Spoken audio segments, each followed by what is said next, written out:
আসসালামু আলাইকুম রহমতুল্লাহ। আমি আপনাদের সামনে দুটো খবর নিয়ে এসেছি। বিশেষ করে যারা বলে কি ইরান ফিলিস্তিন গাজার জন্য লড়ছে। প্রথম খবর হয়েছে গাজা থেকে আহমেদ সামিরি নামে একজন লিখেছে, আই এম ফ্রম গাজা, আমি হচ্ছি গাজা থেকে। While Iran negotiate a ceasefire without even mentioning Gaza. যখন ইরানকে যুদ্ধবিরতির জন্য কি একটি আলোচনা করছে, অথচ কি গাজার নাম কোনোভাবেই উল্লেখ করছে না।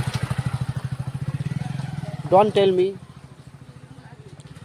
তোমরা আমাকে বলতে আসিও না ইরান ডিফিট গাজা, যে কি ইরান গাজাকে রক্ষা করছে, গাজার জন্য লড়ছে।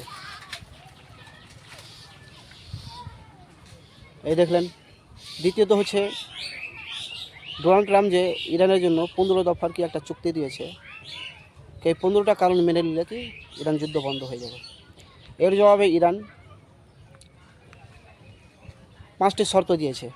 স্ক্রিনে দেখবেন 5টি শর্ত। 5টি শর্তের মধ্যে কোথাও উল্লেখ নেই যে কি সেখানে ফিলিস্তিন বা গাজার কথা কোথাও উল্লেখ নেই। প্রথম তো ইরান বলেছে কি যুদ্ধ বন্ধ করতে হবে। দ্বিতীয়ত ভবিষ্যতে যেন যুদ্ধ না হয় এই ব্যাপারে নিশ্চিত করতে হবে। তৃতীয়, ইরানের যত ক্ষয়ক্ষতি হয়েছে অবকাঠামোর তার কি ক্ষতিপূরণ দিতে হবে। চতুর্থ, সমস্ত ফিল্ড থেকে নৌ থেকে কি স্থল এবং কি আঞ্চলিক যেগুলো যুদ্ধ হচ্ছে সেগুলো কি সম্পূর্ণ বন্ধ করতে হবে।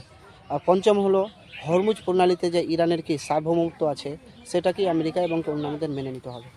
এখানে কোথাও কি দেখতে পাচ্ছেন ইরান বলেছে কি আমরা ফিলিস্তিন বা গাজার জন্য শর্ত লাগিয়ে দিচ্ছি যাতে কি সেখানে শান্তি প্রতিষ্ঠা হয়, বলে যাবেন।